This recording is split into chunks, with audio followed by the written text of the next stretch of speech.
Hi there, for today's reading lesson, we are going to be reviewing creating mental images as we read a story or as we listen to stories.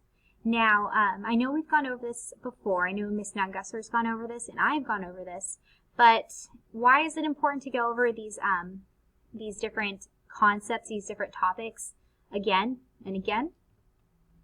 Well, to help us better remember and understand these things, right? Because we can go over creating mental images several weeks ago, but then if I ask you, hey, what does it mean when you create mental images when you read or listen to a story?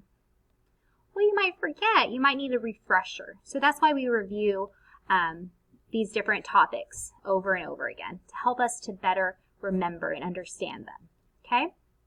So let's think. Let's think about what creating mental images is. Let's try to go back.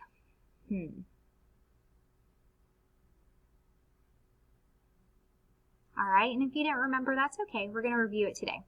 So when you create a mental image, you use your imagination to make a picture of the author's words in your head, right? So it's also important to remember creating mental images helps you see what you read, almost like you're watching an imagination movie. It's like a little movie in your head, right? So you can even close your eyes and just kind of let the movie play. It especially helps to create mental images when I read stories like The VeggieTale, right? When I did that drama, I wasn't showing you any pictures from the play, right? I was just holding up these little stick guys and just saying the different lines that they had, their conversations between the two of them. And then I was needing to use the narrator to help give you, the audience, an overview of what was going on. So it's important whenever you hear things like that, that you create mental images in your head because there's no pictures that I'm showing you. So authors use sensory words, words that describe things you can see, smell, taste, touch, or hear to help you readers create a mental image. So let's go ahead and think back to oh, I got it, to The VeggieTales. So go ahead and think back to that story. I'm going to go grab the script real quick. All right, so I have the script in front of me from from The VeggieTale that I read a couple days ago. So I'm going to read the line from Rabbit. Have some of my carrot cake. I tried a new recipe.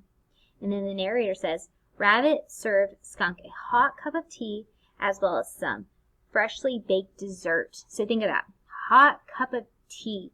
So think of whenever you're drinking, maybe if you ever had a hot cup of tea or if you ever had hot cocoa or a drink that's warm. Think about it. Are you picturing in your head? Are you going back to that memory? Right? So you're using your senses, right? You're thinking of touch, right? When something's hot. Also taste whenever you're drinking something that is hot.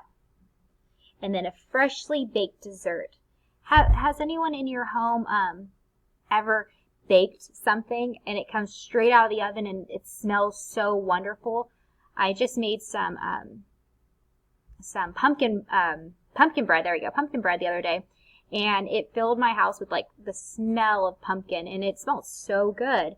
So just think back to whenever your mom, dad, grandma, whoever has baked cookies or some type of carrot cake or pie or dessert. Think of how it smells and how it tastes, right?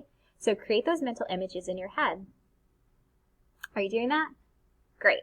So just one more thing. Creating mental images helps you better understand and connect with the ideas and details from what you're reading and what you're learning. All right?